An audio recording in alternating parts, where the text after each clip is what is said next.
આજની ધર્મકથા. પ્રણામ. મુનિરાજ ભદ્રંકર પિયજી મહારાજ એક એવો ઘેઘુર વડલો કે જેની અંદરમાં શાખા પ્રશાખાઓની કોઈ ગણતરી જ ન હોય. એમના ગુણો, એમની અંદર કેળવેલો અભ્યાસ, એમની વાતો, એમના વિચારો, એમની વિચારધારા, એમનું વર્તન એટલું બધું અજોડ અને અદ્વિતીય કે ખરેખર આપણને એવું લાગે કે આવી વ્યક્તિત્વની ધારા ફરી પાછી ક્યારે આ 21,000 વર્ષના બાકીના શાસનને પ્રાપ્ત થશે. આપણે એવું માનીએ છીએ કે પડતો કાળ છે, ધીરે ધીરે બધું બહુ જ, જો કે ધીરે ધીરે નહીં, બહુ જ રેપિડલી બધું બગડી રહ્યું છે. એવા સમયે ખરેખર આ ચિંતા તો થાય કે આવા વ્યક્તિત્વો હવે પાછા ક્યારે થશે. જો બધું જ બગડતું છે તો આવા જબરદસ્ત વિભૂતિ કહી શકાય એવા વ્યક્તિત્વો એ બગડતા કાળમાં ક્યાં થવાના, એની ચિંતા રહે. અહીંયા સાહેબજીનું લાલબાગનું ચાતુર્માસ આપણે ગઈકાલ સુધી જોયું. એ પછીનો ચાતુર્માસ સંવત 1997 એટલે કે ઈસવીસન 1941નો અંધેરીમાં નિર્ણિત થયું. ચાતુર્માસ સરસ થયું. ઉપધાનની એક અમૃત ક્રિયાની પ્રેરણા થઈ અને 47 દિવસની એક જ્ઞાન ગર્ભિત ક્રિયાઓ કઈ કઈ રીતે ફળ આપે છે એની સરસ મજાની વાતો એમણે પ્રવચન દ્વારા વહાવી અને દરેકે એ શબ્દોને હરખભેર ઝીલ્યા અને એમની નિશામાં ઉપધાન થયા.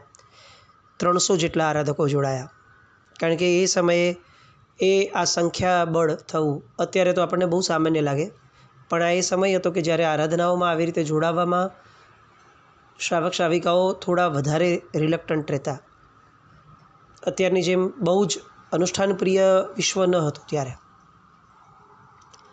એટલે 300 આરાધકો જોડાયા અને એક બહુ મોટી વિશેષતા આ ઉપધાનની એ રહી કે ઉપધાનની અંદરમાં શ્રાવકોની સંખ્યા શ્રાવિકાઓની સંખ્યા કરતાં વધારે હતી. મોર દેન 180 શ્રાવકો અને શ્રાવિકાઓ ઓછા. બહુ જ આશ્ચર્ય લાગે. આજે પણ આપણે આવા રેકોર્ડ તોડી નથી શકતા જનરલી, પણ એ જિજ્ઞાસા હતી, એ તત્વબોધ હતો એમનો કે જેના કારણે ભ્રમરની જેમ બધા આકર્ષીને આવી જતા હતા. લોકોને એવું લાગતું કે 47 દિવસ સળંગ વીરતીમાં રહી અને સાહેબને સાંભળવા એનાથી મોટો લાવો શું હશે. એટલે એક મહાત્માના આકર્ષણે, એમની જાદુઈ પ્રવચન શૈલીના આકર્ષણે આ રીતે શ્રાવકો કે જેમનું બૌદ્ધિક સ્તર બહુ જ વિશિષ્ટ હતું એવા ઘણા બધા શ્રાવકો એ સમયે ઉપધ્યાનમાં જોડાયા. એ પછીના અહમદનગર અને જુન્નરના ચાતુર્માસ નક્કી થયા. અહમદનગરના ચાતુર્માસની અંદરમાં યોગ વિંશિકા ગ્રંથ સાહેબે વાંચ્યો. એમણે સરસ મજાનો એક ભેદ યોગ વિંશિકાના આધારે જૈન જગતને આપ્યો. 6 આવશ્યકો જે શ્રાવકોએ કરવાના છે એમાંના સામાયિક, ચતુર્વિંશતિ સ્તવ અને ગુરુવંદન એ 3 અનુષ્ઠાનો, એ 3 આવશ્યક એ ભક્તિ અનુષ્ઠાન છે. જ્યારે પ્રતિક્રમણ, કાયોત્સર્ગ અને પ્રચખાણ એ 3 પ્રીતિ અનુષ્ઠાન છે. વળી શુદ્ધ અનુષ્ઠાન પ્રતિ રાગવાળાનું અશુદ્ધ અનુષ્ઠાને પણ પ્રીતિ ભક્તિમાં સમાવેશ પામે. ભાવનાપૂર્વકનું જ્ઞાન જ તત્વથી જ્ઞાન છે. ભાવના વિનાનું ફક્ત શ્રુત બુદ્ધિથી જાણેલું જ્ઞાન એ માત્ર દેખાવ છે. બહુ મહત્ત્વનો મુદ્દો હતો આ. ભાવનાપૂર્વકનું જ્ઞાન જ તત્વથી જ્ઞાન છે. જે જ્ઞાનની અંદરમાં ભાવનાઓ નથી જોડાઈ, 12 ભાવનાઓ અને મૈત્રી આદિ બીજી 4, એમ 16 ભાવનાઓની અંદરમાં જે જ્ઞાન પરિવર્તિત નથી થતું એ જ્ઞાન એ ફક્ત શ્રુત બુદ્ધિથી જાણેલી માહિતી જાણવી એ દેખાડો માત્ર છે, પણ એ જ્ઞાન નથી. આ સાહેબજીનું સ્પષ્ટ મંતવ્ય. ફક્ત શ્રુત છે, ભગવાનનું આગમ છે એટલા માત્રથી એ જાણવું એ જ્ઞાન નથી. અનુભૂતિમાં લાવવું એ જ્ઞાન છે. વિદ્વત્તા અને જ્ઞાની બેનો ફરક બહુ મોટો છે જે આપણે સમજવો જ જોઈશે. અને આવા જવલ્લે જ મળતા મહાપુરુષો આ રીતના સ્ટેટમેન્ટ્સ આપી અને આપણને જગાડવાનો પ્રયત્ન કરે છે. અનુભૂતિ જ્ઞાન જ્યાં સુધી ન આવે, અનુભવ જ્ઞાન જ્યાં સુધી નથી આવતું ત્યાં સુધીનું જ્ઞાન એ માહિતી છે. એ માહિતીને જ્ઞાનમાં પરિવર્તિત કરવા માટે આ મનુષ્ય જન્મ છે. સંજ્ઞીપણું એ આ જ્ઞાન તરફની દિશામાં દોટ મૂકવા માટે છે. બધી બહુ સરસ વાતો એ અહમદનગરના ચાતુર્માસની અંદરમાં થઈ. સકલ સત્વ હિતાશય ભાવના એ જ્ઞાનનું ફળ છે અને સમ્યક દ્રષ્ટિનું કર્તવ્ય છે કે એ આવા આશય જ્યાં જ્યાં જોવા મળે ત્યાં ત્યાં એને એ બહુમાન આપે. બહુ પ્રબુદ્ધ સભા થવા લાગી. આ એક બહુ જબરદસ્ત વાતો હજી પણ આગળના 2-3 ચાતુર્માસોમાં વિશેષપણે માલેગાંવનું જે આવશે આપણને આ બોધ મળે છે કે સભા ગમે તેવી હોય, જો આપનાર પ્રબુદ્ધ છે ને, આપનાર પોતે અનુભૂતિ સિદ્ધ છે, તો એને બહુ જ નિમ્ન સ્તર અથવા નબળા સ્તરની વાતો કરવાનો કોઈ અવકાશ જ નથી. પ્રજા પ્રમાણે, શ્રોતા પ્રમાણે જે બદલાય ને એ વક્તા ન હોઈ શકે. શ્રોતાઓને આ ગમે છે તો આ આપવું, શ્રોતાઓને હસવું ગમે છે તો હસાવવું, શ્રોતાઓને ચીલાચાલુ વાતો ગમે છે તો એ કરાવડાવી. શ્રોતા પ્રમાણે જે અપાય એ વક્તા ન હોઈ શકે. વક્તા એ છે કે જે પોતાનું અનુભવ સિદ્ધ જ્ઞાન આપે અને જેને પરમાત્માના શાસનના તત્વનો અવબોધ થયો છે એ પ્રવચન પદની ગરિમાને ક્યારે પણ નીચી કે નંદવાઈ ન શકે, નીચી ન કરી શકે અથવા નંદવાવી ન શકે. એટલે સ્તર કેવું હોય કે જીવો પ્રબુદ્ધ બની જ જાય, આવું સ્તર હોય. બાળ જીવોને બાળજીવ જ રાખવા અને એ જ રે એવી જ વાતો કરવી, એ સાહેબના મનમાં ક્યારે બેસ્યું ન હતું. એ ચાતુર્માસ જુન્નરમાં પણ સાહેબે ચાતુર્માસ ત્યારે કર્યું એની પછીથી. અને આ એક ચિંતન મનનની ધારા કોઈ એક વ્યક્તિની હોય તો કેવી અસર થાય એનો એક આપણને ચિતાર મળે. જુન્નરની અંદરમાં સાહેબ વિહાર કરતા હતા અને એક યુવાન મરાઠી ભાષાની અંદરમાં એક વાક્ય બોલ્યું. વાક્ય હતું, જીવન એક જ आहे, કોણાसाठी દુઃખ तर કોણાसाठी આનંદ. સાહેબે આ વાક્ય સાંભળ્યું. બહુ સિમ્પલ વાક્ય છે. જીવન એક જ છે, કોઈકની માટે એ દુઃખ છે પણ અથવા કોઈકની માટે સુખ છે, પણ જીવન એક જ છે. આ વાક્ય આપણને કેટલું સિમ્પલ લાગે. આપણે કેટલી વાર આવું બધું સાંભળ્યું હશે. સાંભળીને આપણને કંઈ ફરક નહીં પડ્યો હોય, પણ બેસ્ટ પાર્ટ કે આ જે મુનિરાજે સાંભળ્યું ને ભદ્રંકર વિજયજી મહારાજ, એમની મતિ એટલી પરિશુદ્ધ, એમનું જ્ઞાન જેન્યુઇનલી જ્ઞાન કે એક વાક્ય ઉપર એમણે કાગળોના કાગળો, પત્તાઓના પત્તાઓ ભરાય એવી રીતે એક આખી થિયરી ઊભી કરી. નામ હતું થિયરી ઓફ રિલેટિવિટી. અને એ થિયરી ઓફ રિલેટિવિટીનું એક કોઈ પુસ્તક લખી શકાય એવું સાહિત્ય એમણે ફક્ત વિહાર દરમિયાન એક વાક્ય સાંભળવા ઉપરની અનુપ્રેક્ષા ઉપર ઊભું કર્યું. જો જીવને ચિંતન મનનની દિશામાં આગળ વધવું છે તો એને નિમિત્તો ક્યાં નથી મળતા, એનો આ પ્રશ્ન. આપણે એક વાક્ય ઉપર રામાયણ અને મહાભારત સર્જી દઈએ, જ્યારે આ એક મહાપુરુષ હતા કે જે શ્રુતનો અનહદ વારસો એક વાક્ય ઉપર પણ સર્જી શકે. કારણ કે એમના મનમાં સતત એ પરમાત્માનો તત્વબોધ સતત વહેતો હતો. સમય વીતવા લાગ્યો. જુન્નરના એ મહાત્મા કે જેમની શાંતિમય મુદ્રા જોઈ અને લોકોને, અજૈન લોકોને પણ આસ્થા પ્રગટી અને એમની જબરદસ્ત ત્યાં ખ્યાતિ વધી. એ પછીથી આચાર્ય કનકચંદ્ર સુરી મહારાજ સાહેબે મહારાષ્ટ્રની અંદરમાં જ્યારે સાહેબ વિહર્યા અને એમના જે ચાતુર્માસ થયા એના પરથી એમણે ખાસ આગ્રહ કર્યો કે કલ્યાણ નામનું જે ત્રિમાસિક છે એની અંદર તમે લેખો મોકલો. સાહેબે વધાવી લીધી અને ભવનાશીની 4 ભાવનાઓ આ ટાઇટલ હેઠળ એમણે ચિંતનસભર લેખો મોકલાવાના શરૂ કર્યા. મનન માધુરી નામની એમની આખી લેખમાળા એમાંથી શરૂ થઈ કે જેમણે જ્યારે એ સમયે વાંચી, એ સમયે લોકોએ માણ્યું અને ખરેખર એવું લાગ્યું કે પ્રત્યેક જીવ જો પોતાની નિજતા એટલે કે હું જે મારું સ્વરૂપ છે, શુદ્ધ ચિદાનંદ સ્વરૂપ જે મારું પોતાનું છે, એ નિજતાનો જો વિચાર કરશે અને એનો સ્વીકાર કરી લેશે તો પછી હવે એને મિથ્યાત્વ ક્યાંય નજીક ફરકી પણ નહીં શકે. આ મુદ્દા ઉપર એમણે આખું ને આખું આ મનન માધુરીનું જે આખું સિરીઝ આખી જે ચાલી એ સિરીઝ એમણે ચલાવી. આગળ ગયા સંવત 2000 અને જુન્નરનું ચાતુર્માસ પૂરું થયું છે. એ પછીથી મુંબઈની પન્નાલાલ પૂર્ણચંદ જૈન હાઈસ્કૂલ એની અંદરમાં એમને સાહેબે કેટલાક સાહેબના આર્ટિકલ ત્યાં વાંચવા ગયા હશે અને એ વાંચ્યા પછીથી ત્યાંથી કેટલાક વિચારો આવ્યા અને એના કારણે સાહેબને કેટલાક લેખ લખવા માટે પ્રેરણા થઈ અંદરથી. અને ત્યારે સાહેબે એક સબ્જેક્ટ બૌદ્ધિક વિરુદ્ધ આધ્યાત્મિક, બૌદ્ધિક સ્તર અને આધ્યાત્મિક સ્તર, એ બેના માનસપટની જે વિરોધાભાસી વાતો છે એના ઉપર આખું આખા સાહિત્ય સાહેબે લેખ લખવાના શરૂ કર્યા. અને આગળ વધતા વધતા બિઈંગ અને ડુઈંગ આ બંનેનો ભેદ જે છે એને પણ સાહેબે આવરી લીધો. હોવું અને કરવું, આ બે, બિઈંગ અને ડુઈંગ, આ બેના જે ભેદ છે એને આધ્યાત્મિક પરિભાષામાં કઈ રીતે જોવામાં આવ્યા છે એની આખી વાતો. હું આ બધા નાની નાની વાતોના પદાર્થો એટલા માટે ખાસ લેવાનું મન થાય છે કે આપણને ખ્યાલ આવે કે આ જૈન જગત કેટલું વિશાળ છે, મોક્ષ માર્ગ કેટલો વિશાળ છે. અત્યારે સાવ ગણીને આંગળીના વીઢે ગણાય ને એવા 10-15 વિષયો સિવાયના કોઈ વિષયો ઉપર આપણું ચિંતન મનન અથવા વિચારણા વાતો જતી જ નથી. પ્રવચનો પણ એ જ હોય, પુસ્તકો પણ એ જ હોય, બધું જ આમ આપણને લાગે કે સાવ સામાન્યથી એકની એક અથવા બહુ જ નાના સમૂહના વિષયો ઉપર જ આપણે ચાલીએ છીએ. જ્યારે આ સાહેબજીની વિશાળતા કેટલી બધી, આપણને એવું લાગે કે વિષયોનો તોટો નથી સાહેબ પાસે. અને આજે સાહેબને ગયા પછીનું આ સુક્કું ભટ્ટ થયેલું મરુદર જેવું આપણું અત્યારનું જગત, જેની અંદર વિષયો શોધવા જવા પડે એવા છે કે ક્યાંક કોઈક નવીનતા મળી જાય તો ચાલો વિચારીએ. આ ડિફરન્સ આપણને ઉજાગર થાય એટલા માટે આ સાહેબજીના નાના નાના વિચારો એને પણ લેવાનું ખાસ વિશેષપણે મન થાય છે.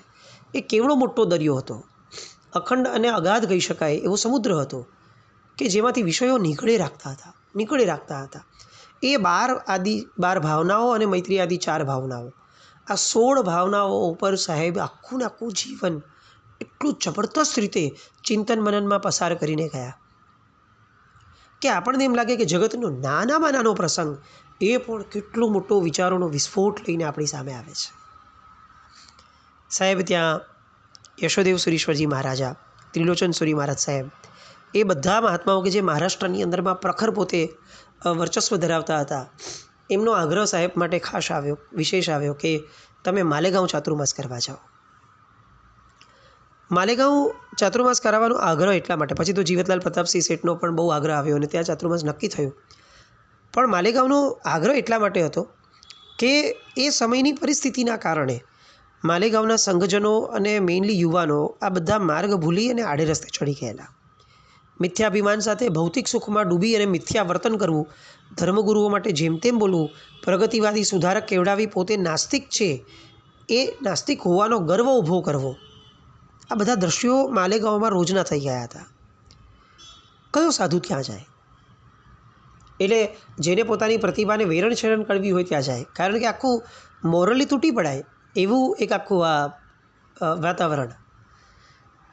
પણ મુનિરાજને તો આદેશ થયો, આજ્ઞા શિરોધાર્ય કરી અને સંવત 2000નો ચાતુર્માસ માલેગાંવ માટે વિહાર શરૂ થયો. આ માલેગાંવના ચાતુર્માસ માટેની પરિસ્થિતિની પૂર્વ ભૂમિકા સાહેબે કેટલેક અંશે સમજી જ્યારે માલેગાંવના કેટલાક લોકો આવ્યા ત્યારે. અને સાહેબને એવું લાગ્યું કે આપણે કેમ નવી વાતો લાવનાર પ્રત્યે આટલો બધો આક્રોશ દેખાડીએ છીએ, એ લોકોને ખોટા સાબિત કરવા માટે આટલા તૂટી પડીએ છીએ. એ જે વાતો લાવ્યા છે એ વાતોને પણ જાણવા તો પ્રયત્ન કરીએ, આ સાહેબનો અપ્રોચ. અને એટલે સાહેબે વિહાર દરમિયાનમાં માલેગાંવ તરફના રવિન્દ્રનાથ ટેગોર અને બીજા સંસ્કૃત અને બૌદ્ધ દર્શનના વિદ્વાન ગંગાનાથ ઝા, આ બંને મહાપુરુષોના ચરિત્રો, એમની વાતો, એમની પુસ્તિકાઓ, આ બધું વાંચવાનું શરૂ કર્યું. કારણ કે પ્રગતિવાદી વિચારધારા તરીકે એ લોકો આગળ વધતા હતા. એમાંય રવિન્દ્રનાથ ટેગોરને તો નોબેલ પારિતોષિક પણ મળ્યો હતો, એટલે લોકોમાં એ સમયે ક્રેઝ ચાલતો હતો. સાહેબે આ બંનેનો અભ્યાસ એટલા માટે શરૂ કર્યો કે જે વાતો સામાના મગજમાં ઘૂસી છે, સૌથી પહેલાં એને સમજવું જોઈએ, વિરોધ ન કરાય. આ એક આખી બોલ્ડ વિચારધારા સાહેબની. અને એવી રીતે આ બધું બંનેઓના સાહિત્યો વાંચ્યા, એમાંથી તર્કશુદ્ધ ધર્મદેશનાનો અર્ક એ એમણે શોધ્યો. માલેગાંવમાં પ્રવેશ થયો.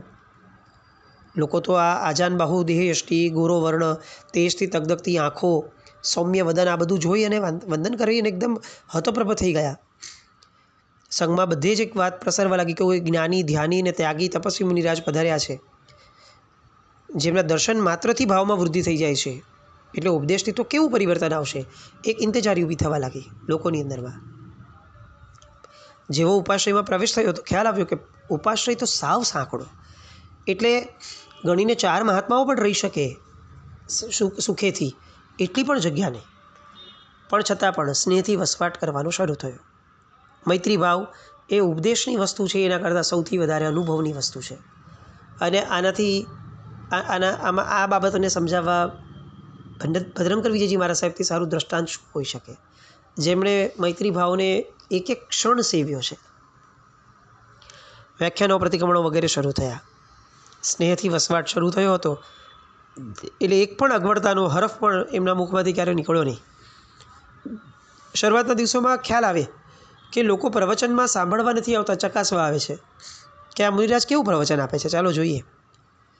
પણ પછી ધીરે ધીરે લોકોને પણ ચસ્કો લાગવા લાગ્યો. એ ચસ્કામાંથી ધીરે ધીરે વ્યસન થવા લાગ્યું અને હકડે ઠઠ લોકો આવવા લાગ્યા. હવે એમાં એવો વર્ગ પણ આવવા લાગ્યો કે જે વર્ગનું આ મિથ્યાભિમાન પોષાવાનું ઓછું થવા લાગ્યું.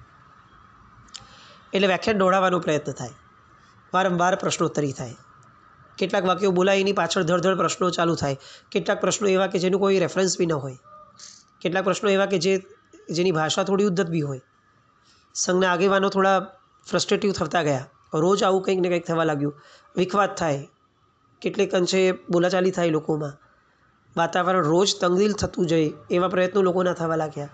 આ બધાની વચ્ચે મુનિરાજ ભદ્રંકર વિજયજી મહારાજ સાહેબ એ પૂર્ણપણે ઠંડા કલેજે બેઠા હોય. એમની ઠંડક અને ધીરજને લેશ માત્ર ઊની પણ આંચ ન આવી, અને લોકો એના કારણે એટલા બધા શાંત થઈ જતા. થોડું ઘણું થાય, ઉગ્રતા આવે, વ્યગ્રતા આવે, ને પછી તરત જ લોકો જ સમજી જાય કે આ મહાપુરુષને કંઈ ફરક જ નથી પડતો, કેમ આટલી બધી વસ્તુ આપણે આગળ ખેંચવી. અને સાહેબ પોતે પણ જ્યારે એક ચિત્તે શ્રવણ કરી રહ્યા હોય લોકો અને શંકા આવે તો દરેક શંકાનું એ રીતે સમાધાન પણ આપતા. શ્રાવકો આવેશમાં આવી જાય કે ભાઈ અત્યારે કોઈ મતભેદવાળા પ્રશ્નો નહીં પૂછવા, પણ સાહેબ એમને વાળે કે જેને જિજ્ઞાસા જાગતી હોય એને પૂછવા દો ને. એમ કરી અને વિરોધીઓના પણ મન જીતવાનું કાર્ય સાહેબથી થયું. એમના વાત્સલ્યએ વિરોધનો વંટોળ જે હતો એને વાવાઝોડાની જેમ ફગાવડાવી દીધો. અને કરુણાના આ અવતાર એવા મહાત્માની પાસે એક પછી એક લોકો આવવા લાગ્યા. હજી તો 1 મહિનો પૂરો થયો અને સાહેબને એવું લાગ્યું કે હવે આ બાળબોધવાળી વાતો પૂરી કરીએ. આટલા માત્રથી હવે આ લોકોમાં પરિવર્તન નહીં લાવે. જેટલું બાળજીવની કક્ષા સુધી એને લાવવું હતું, જે ગુણો કેળવવાના હતા એ કેળવાઈ ગયા. હવે મારી આત્યંતિક ફરજ છે કે હું એમને ઊંચું તત્વ આપું, કારણ કે પરમાત્માનું શાસન એ ઊંચું તત્વ આપવાવાળા વ્યક્તિઓને એ આગળ પડતા હંમેશા રાખ્યા છે. અને સાહેબે તરત જ એ માલેગાંવની પ્રજા કે જેને મિથ્યાત્વીનું ટેગ નવા વાવાઝોડામાં વાયરામાં વંટોળાઈને ફંગોળાઈ ગયેલા એવા બધા ટેગ લગાડીને જે લોકોએ ડરાવ્યા હતા સાહેબને, આજે એ જ પ્રજા સામે ચાતુર્માસનું 1 જ મહિનો હજી પૂરો થયો છે અને ત્યાં સાહેબે આત્મા, પરમાત્મા, પાપ, પુણ્ય, જીવ, અજીવ, આશ્રવ, સંવર, નિર્જરા, બંધ, મોક્ષ, આ બધા તત્વોવાળી વાતનો પાયો નાખવાનું શરૂ કર્યો.